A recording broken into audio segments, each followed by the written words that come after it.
Hello and welcome to another Tuesday night live stream. And tonight we're going to continue on the saga of the officer, and we're talking about he falls into the lowest depths of hell. Now, before I begin, please subscribe, hit the like button, hit the bell so you can be notified of when we bring you our Spiritist programs. And we bring you those every Tuesday and Sundays at 5 p.m. Eastern.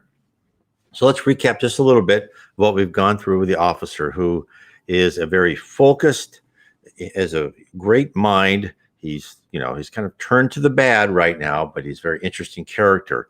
He died and he went on in the lower zone, which is the umbrella, on the surface of the earth, up to the lowest level of heavens. Got in trouble there, went down a level into the dark abyss, what he calls hell, as I'm reading. But it's really a type of purgatory. No one is there forever. When you decide to change your mind and look towards the light and love, then you will be helped to ascend.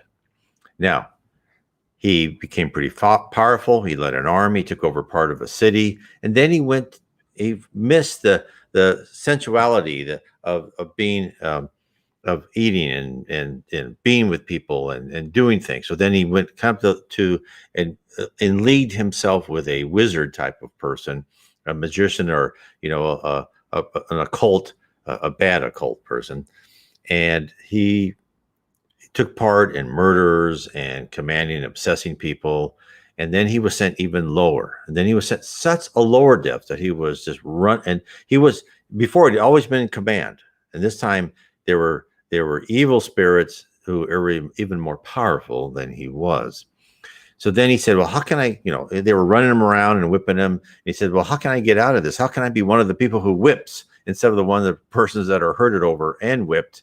He said, well, you have to go up a level in hell and bring back 100 people for us. So that's what we talked about during our last encounter here on our live stream. Now, let's talk about where he is now.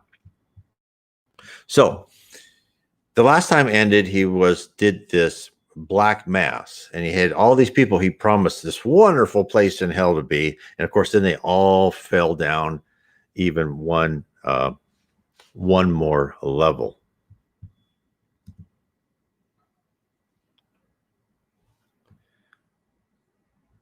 Okay, wait. Looks like my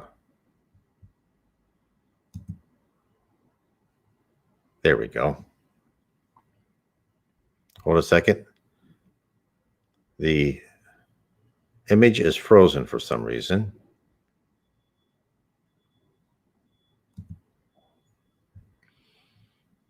Let me just fix this.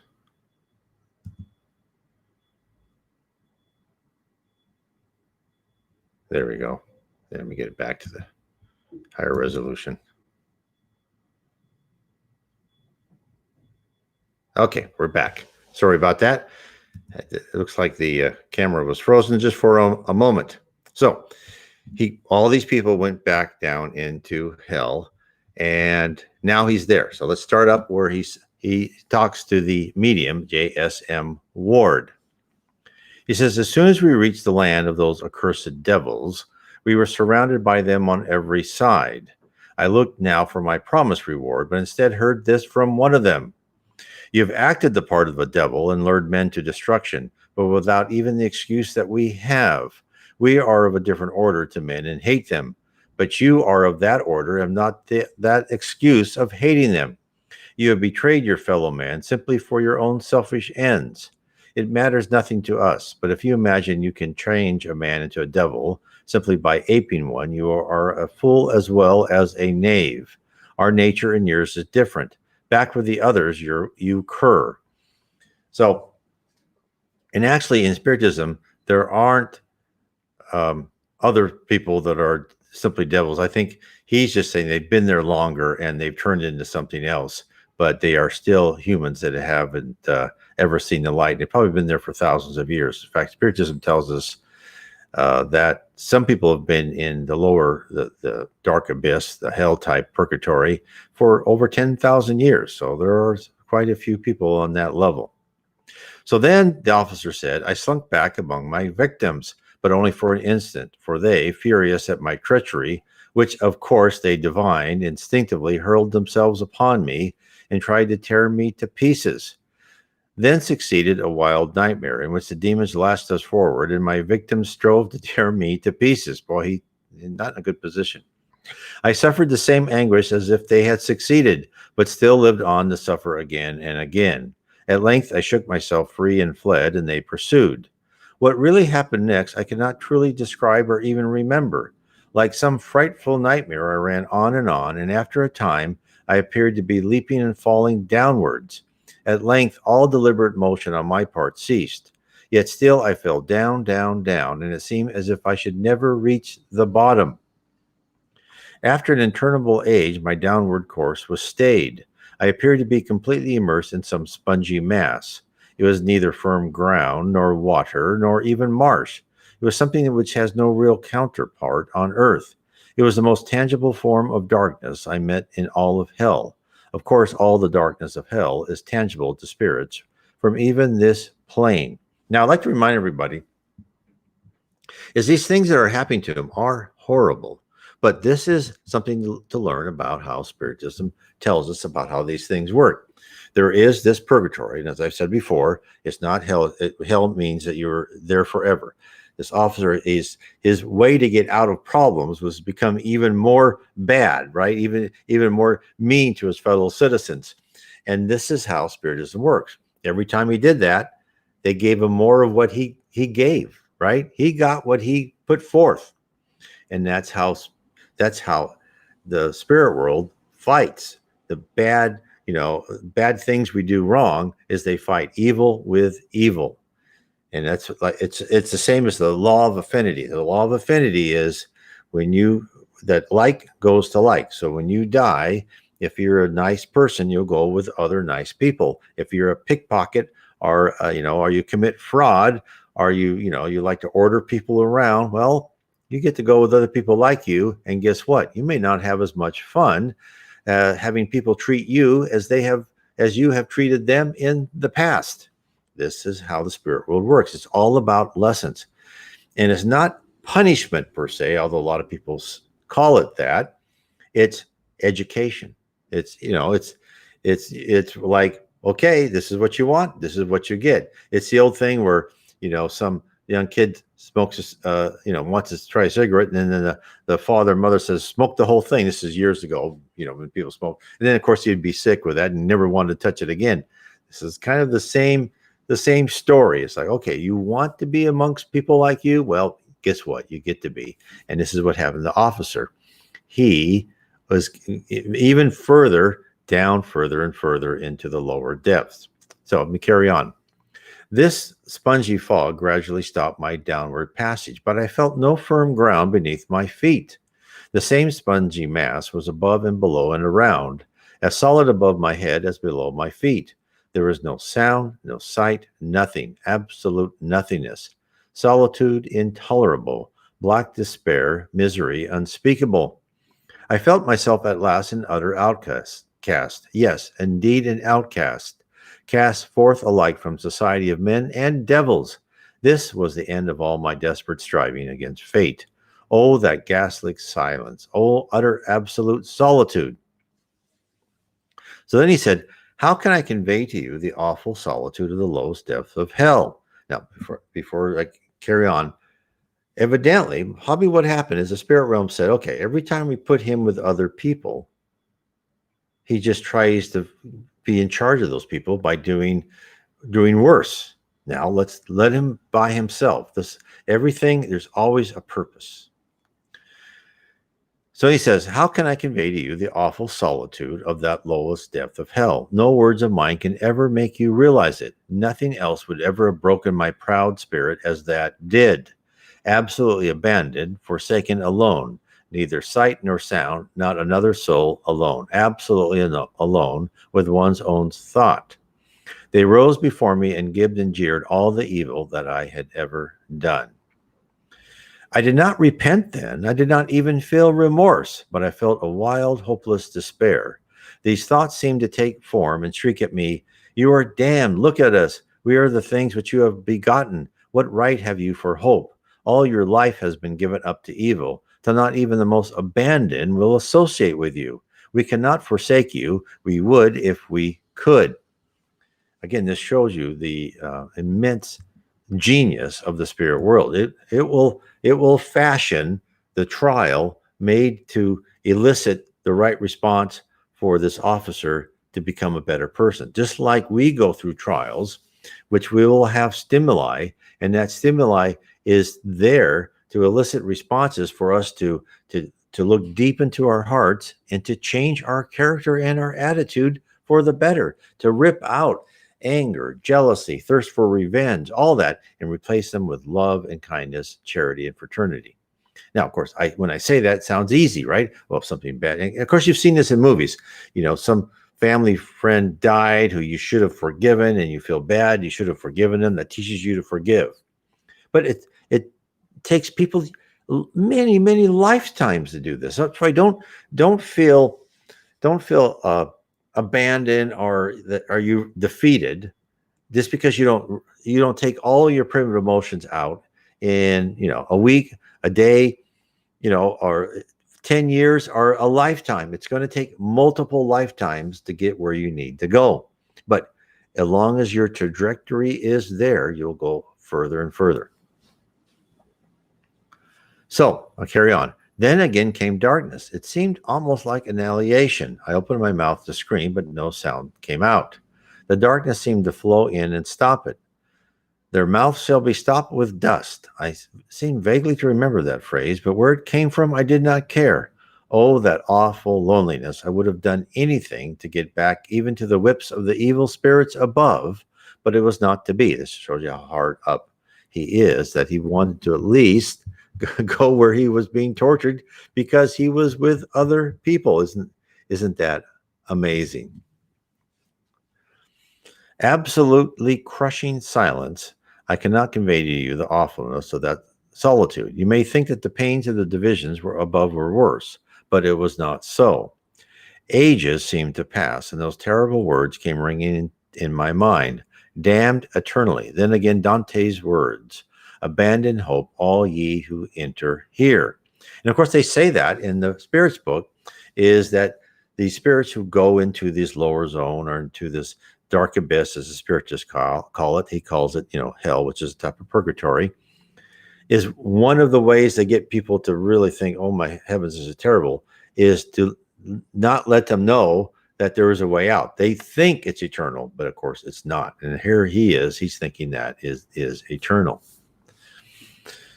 So then he says, yes, all hope, I felt it, and for what seemed endless ages, I suffered in solitude. Suddenly, a phrase came into my mind, and I grasped its full meaning. My God, why hast thou forsaken me? He who hung upon the cross knew intuitively its awfulness and the despair of those who lay here, forsaken of God. Never till now had I understood the meaning of that sentence. So, of course, this is all the spirit. This is how the spirit world is constantly monitoring us. This is the truth of what Spiritism brings you. When I was younger, I did believe in God, but I thought we were on Earth and we were like far. God's just way out there. He looks at us like we look at an anthill, like we could really care less. But no. Every thought, every emotion, everything is recorded. Everything is looked at and go, oh, okay, this person's done this.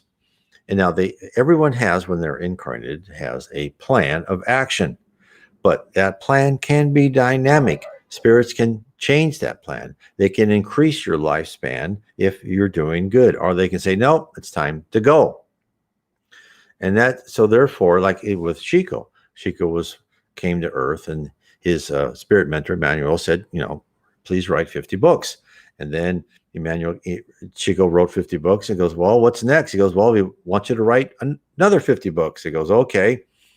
And then he said, okay, now we want you to keep writing books. That's going to be your main task. He goes, what if I don't want to? And Emmanuel said, well, then I'm told that I'll take you back right away. And that means he would kill that corporal body, that physical body, and take him back to heaven.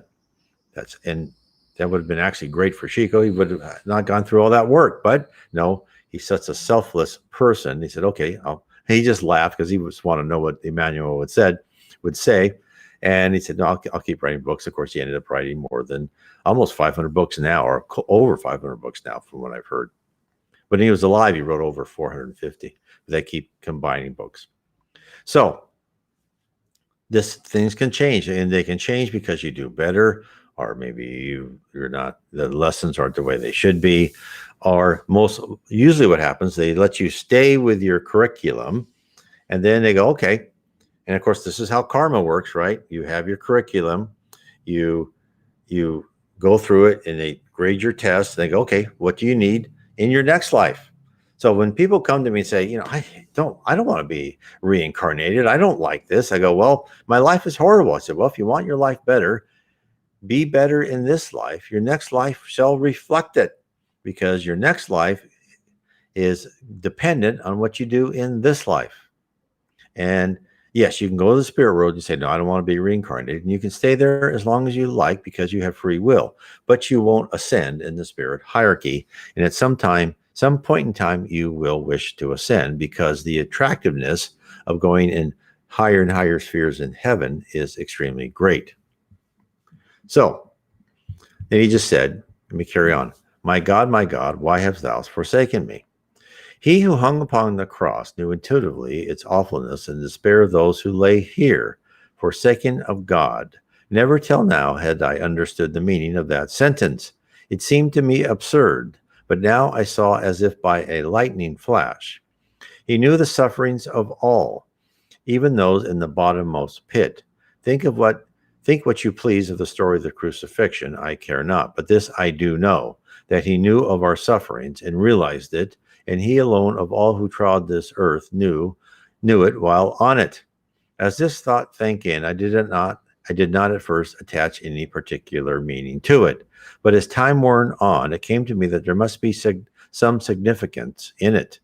If he intuitively knew our sufferings, he who was all merciful must feel some shred of pity for us. Doubtless he could not help us, as a tree falls, so shall it lie. Still, if he still lived anywhere, and if I did, surely he must feel pity for me. So again, he's going through this lesson, and he's starting to think. And spirits tell us there's no all good or all bad person. There's always degrees. And finally, he was put alone. He's getting his thoughts. He can't focus his thoughts on others. Really, what they found for the officer is, if he could focus his thoughts on others, he would not think of himself, of how he could prove and be nice. Only when he was isolated, he thought, okay, well, how come I'm here? And then he started figuring out. So let me carry on. A new sensation grew by degrees. Why I had been such a fool? Why had I not tried by repentance to get out of hell? But there, what was the use? I was in hell, and I could not, for hell is eternal. But I thought and I thought. At any rate, it was pleasanter to think of Christ than of other things. Why not go on thinking of him? I cannot say that I felt any genuine regret for my past life, but I began to feel that I had been a fool and I had wasted my chances. And it's very interesting. There was a medium's meeting. Allan Kardec wrote this book, Heaven and Hell. And you were talking about someone who wastes their chances. And they brought this woman. They said, okay, why are you here? And she goes, I don't know. And then the spirit mentor said, well, she's here. She's in the lower zone. She's wandering around. It's okay. What did you do in your life? I was a housewife. And he goes, well, did you love, your husband? Not really. I just kind of wanted to be a housewife. He goes, did you take care of your children? No, I gave all that to the maids. And, well, what about take care of the house? No, again, that was all the help. I did nothing. Did you help the poor? Nope. I just like being in luxury. And she goes, well, why are you coming to us? Well, I'm bored. I don't know what to do. Of course, she was locked in the lower zone, and she had done nothing.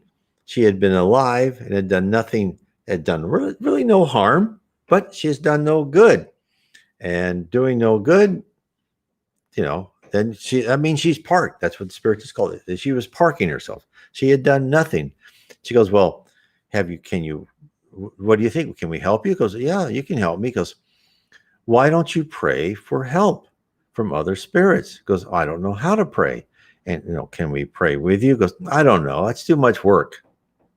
And, this is the type of people you will find in the lower zone, and even in some of the levels of heaven, where they'll get in the very first level, but they don't really want to do anything. There's another woman in No Solar who had been there like 4 or 5 years and had worked just like 2 weeks out of that 4 or 5 years, or 2 months, because she didn't like any of the jobs she was offered. And of course, they don't make you work, and she doesn't have to. Because, well, I want to go to my family. She says, well, you have to earn that right. And of course, she didn't even want to earn that right. That's how some spirits are. And this is why they have to go through these things to get them out of that, get them out of that little niche, that ditch they are in, and get them moving. Just like you have with kids, right? You tell your kid clean their room, and they'll argue with you, longer, an hour, and they could have cleaned their room in 2 minutes. So yeah, that's with us. We're stubborn. And that's why people have to go through sometimes pretty harsh trials.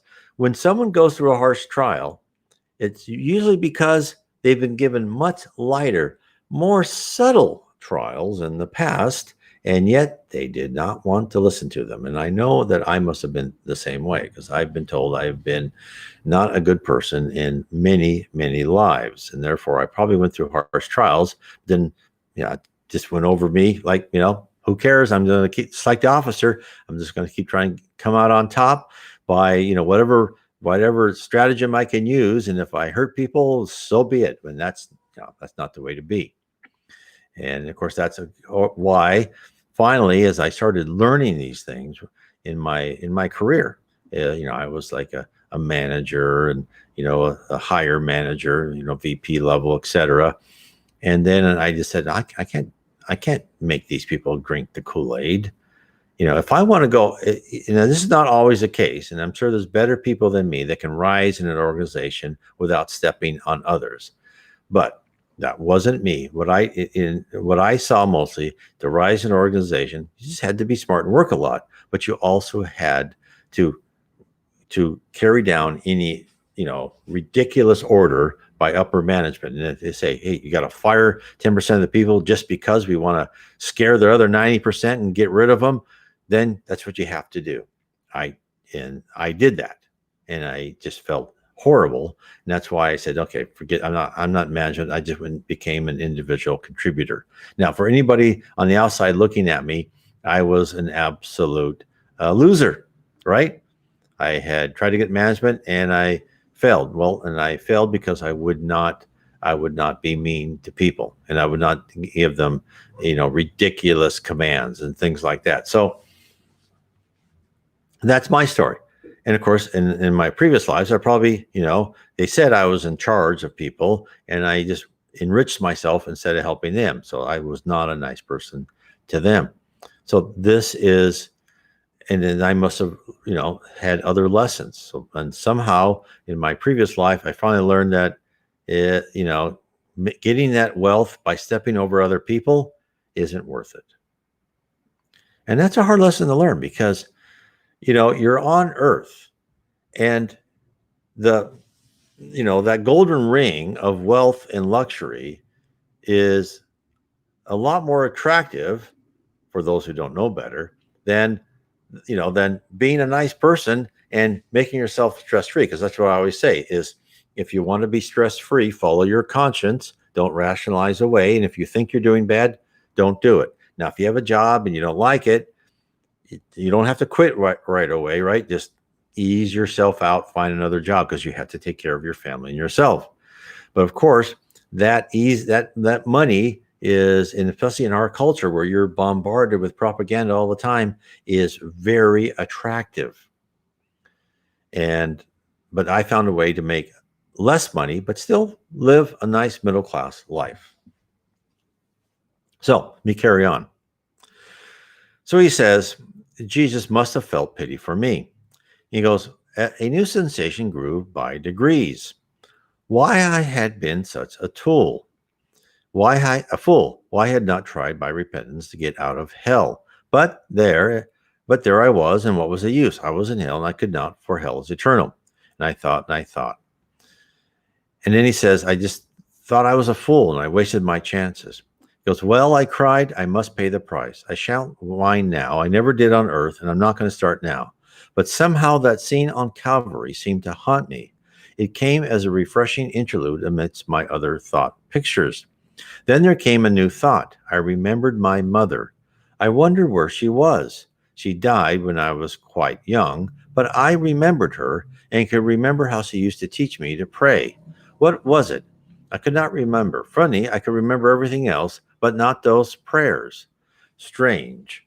Well, I always heard that the damned could not pray, and I was damned. Oh, I did not realize it, but in a feeble sort of way, I was praying, or at least yearning after better things. And of course, that is what, again, Spiritism tells us. To ascend or to pray and to meditate and to ask for things from your guardian angel or your spirit mentors. You don't have to do a rote prayer. And in fact, rote prayers really aren't important unless they make you feel better. What you really want to do is pray to help yourself be better. Pray to what you can help for others, give others help yourself to become a better person. Those prayers are always heard. And of course, we're told that the prayers where you're say, I hope this terrible thing happens to somebody else. Those prayers are really a minus, a mark against you. In fact, I was at a mediums meeting in Rio de Janeiro. This is about 3 or 4 years ago, I believe. And of course, I'm not a medium, and I was against the wall, and there was a table with mediums around it. And I heard then, as the way the mediums meeting works is there's a medium who is, as a spirit will go and they'll talk to the medium, and then there's a trance medium, which that's called. Then there's a counselor medium, and that person will just talk to the medium, but it will be involved with that spirit. And this one medium said, all of a sudden, this table was quiet, and all of a sudden, this person said, Zika, Zika, Zika. Goes, Zika, I can't believe it. And then the consoler medium, what happened? Goes, and it was a lady. He goes, oh, I hated my neighbor, and I wanted her to die of Zika, but I died of Zika. And she goes, well, and it's of course, this shows you exactly, here she was praying that her neighbor would die of something. And of course, what happens? She died of it. And the funny thing is, so, here we are listening to this, and you think, well, doesn't she know she's in the spirit world? And this is the type of thing that's not good for her? Doesn't she realize that? And then they kept talking about, don't you want to try to forgive her? No, I don't want to forgive her. Well, don't you think it's good? If it's better to forgive her? No, in fact, I still want her to die of Zika. So even in the spirit world, she was still obsessed over this woman.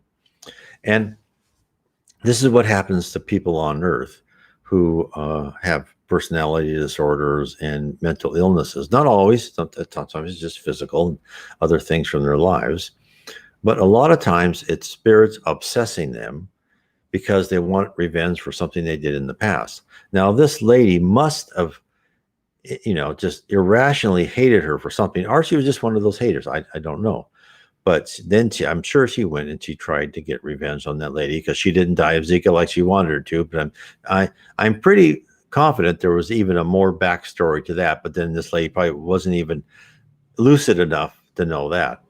So, and you hear these things in mediums meeting where someone did something bad to someone.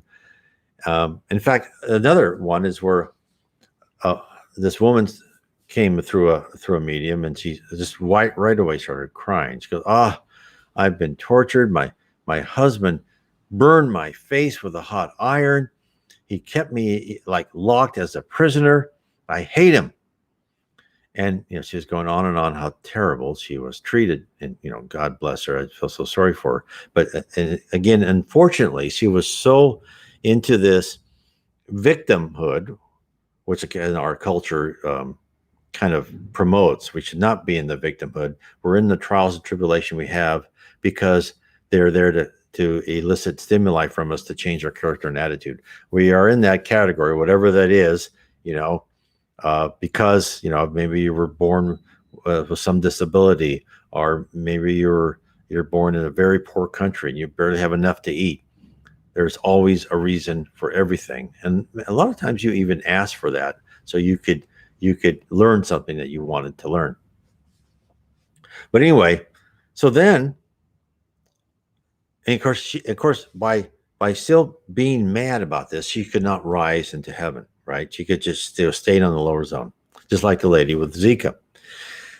Then her husband came on another medium and said, "I am so sorry. I am here. I'm trying to be next to her, and I just wish to God that she would forgive me, because those were times when the men owned the wife. I didn't know how bad it was. I was terrible, and I would love to have her forgiveness." And then the counselor medium, the consoler medium, said, "Can you forgive him?" But it wasn't successful at that medium's meeting. That she just wasn't. Her mind just couldn't go there yet. And of course, that's what mediums meetings do. In spiritist organizations, they'll have a mediums meeting like this, and it's not. There's some mediums meeting like you've seen others on TV and like Chico give, where they give messages from discarnates, like family members, to people who are still living, to incarnates on Earth. This mediums meeting was for helping other spirits. Now you can say, why can't other spirits help other spirits? Why do they have to come and be part of a human interaction? And that's a good question. And the reason is that some part of their mind, they don't really want to talk to other spirits. They want to talk to incarnates because they associate themselves with the material body and the materialism of Earth. And therefore, if they can get a chance to be talking through a body and then someone talking back to them, they'll open their mind and they will gather the information better than if some angelic-like spirit giving them great advice, but it just won't work. It's just like a child. Sometimes you try to explain something to a child and it won't, there will be no understanding. But if you get another child to explain to them in their own language, then it works. And so this is how this works. The spirit world is always trying to teach us in different ways and help us in whatever way they can. So let me carry on with the officer. So he's talking about prayers. He said, "I've always heard the damned could not pray, and I was damned." He goes, "I did not realize it, but in a feeble sort of way I was praying, or at least yearning after better things. This was the turning point. How I got out, I will tell you later, but this was the first beginning. Now I'll break it off, but I wanted to leave you with the tense of hope, not of hopelessness. For though I did not realize it, this was the beginning of better things.